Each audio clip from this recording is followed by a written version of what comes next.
Professional mixed martial arts is the pinnacle of fighting, but it's not the pinnacle of unmixed martial arts. For that, we have the Olympics. And before the 2024 Paris Games kick off in July, Total Combat is going to take you through the 6 types of unarmed combat. And for this episode, we're hitting the maker of superstars. Boxing.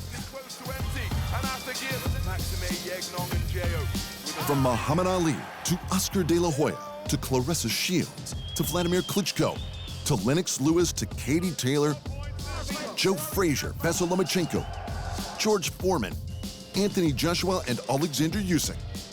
These are just a few of the Olympic champions who went on to conquer professional boxing. And that's just the gold medalists.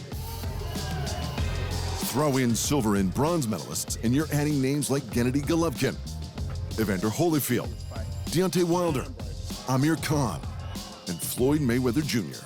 For a century now, there's been no better predictor of professional boxing glory than the Olympic Games. But it goes back a lot further than that. And as a sport, boxing is about as old as it gets. There's evidence from around 5,000 years ago that men were punching each other for competition. And in 688 BC, boxing was first introduced to the Olympic Games. That's 2,712 years ago. Back then, men were basically nude except for straps of leather around their fists and forearms. Today, the professional boxing that has become so famous looks a little different. For one, the men now wear trunks and shoes. And for women, there's even tops. Another change is the progression from leather straps to padded leather gloves, with most professional bouts using 8 or 10-ounce gloves. These, like the leather straps of old, are to protect the fighter's hands and not their opponent's heads, like many think. Professionals also wear mouthpieces to protect their teeth, and groin guards, whose purpose is pretty self-explanatory. Rounds last 3 minutes, and bouts are typically between 4 and 10 rounds long, with championship bouts going 12. Bouts are won either by an accumulation of points scored using the 10-point must system, in which the fighter who wins a round is awarded 10 points, while the other fighter is awarded between 7 and 9. Or a fight is won by knockout, TKO, doctor stoppage, or a fighter's team throwing in the towel. All of those basically mean one fighter has bludgeoned the other until they can't fight anymore. But that's all professional boxing. Amateur boxing is essentially the same thing, except there are a few significant changes to the rule set that alter the dynamics of the sport. In particular, headgear is used, and rounds are scored purely on the amount of punches landed. But that's amateur boxing. For the Olympics, the IOC uses a set of their own hybrid rules. Like the professional competition, all competitors wear gloves, shoes, socks, trunks that do not go below the knees, and mouthpieces.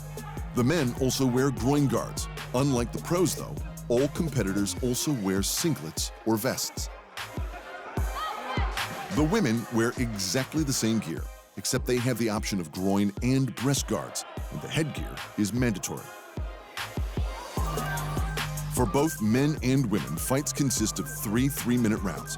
This greatly reduced amount of time often results in a higher volume of punches, because fighters can empty their gas tanks without fear of exhaustion in later rounds. There will be 8 divisions for men and 5 for women at the Paris Games. Annoyingly, the weights aren't the same as the pros, and they differ between the men and women. Why? Don't ask.